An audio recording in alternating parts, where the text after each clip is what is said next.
Gazipur city কর্পোরেশনের চান্দনা চৌরাস্তা এলাকায় ভোর রাতের কিছুটা পরে একটি ভয়াবহ অগ্নি রয়েছে। মূলত এই কাঁচা বাজারে এই ভয়াবহ যে অগ্নিকাণ্ড, সেই অগ্নিকাণ্ডর ঘটনা ঘটে। আমরা ফায়ার সার্ভিস এবং স্থানীয় সূত্রে জেনেছি যে ভোর রাতের কিছুটা পরে মূলত হচ্ছে চান্দনা চৌরাস্তা এলাকার যে মার্কেটগুলো রয়েছে, পাইকারি যে বাজার রয়েছে অর্থাৎ মুদির দোকানগুলো রয়েছে, সেখানে মূলত এই আগুনের অগ্নিকাণ্ড মানে অগ্নি যেই কাণ্ড সেই ঘটনাটি ঘটে। বগুড়া ফায়ার স্টেশনে যে এই ভাই ভাই প্লাজার যে কাঁচা বাজার আছে, এখানে ভয়াবহ আগুন আপনারা দেখতে পাচ্ছেন যে এটা টিন সেট বাজার।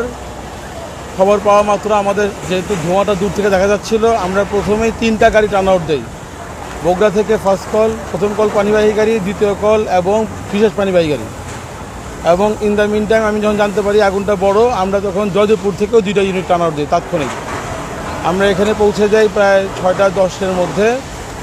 আমরা 7টা 20-এর মধ্যে আগুনটা নিয়ন্ত্রণে এনেছি। 5টা ইউনিট কাজ করেছে। এখানে সবচেয়ে বড় যেটা চ্যালেঞ্জ ছিল, আপনারা দেখতে পাচ্ছেন চারপাশে প্রায় 8-10টা মার্কেট আছে, বিশাল বড় বড় মার্কেট। এটা হলো ভাই ভাই প্লাজা, যেটা হলো মরিচ, তারপরে আলু বোখারা, পেঁয়াজ, আলু, এই ধরনের কাঁচা বাজার, সব কিছু হাইলি ফ্লেমেবল টিন সেট বাজার।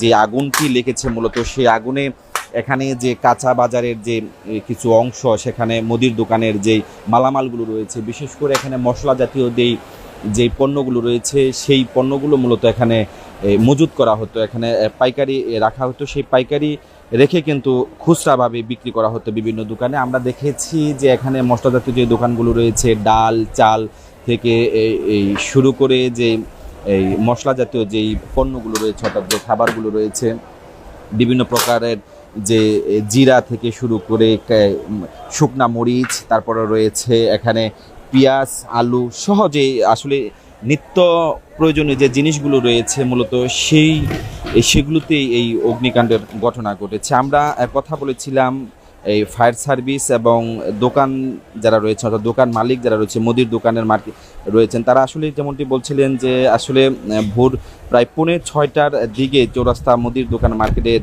যে হঠাৎ করেই ধোঁয়া ও আগুনের লেলিহান শিখা তারা দেখতে পায়। মুহূর্তেই এখানে যে আশপাশে যে এলাকাগুলো রয়েছে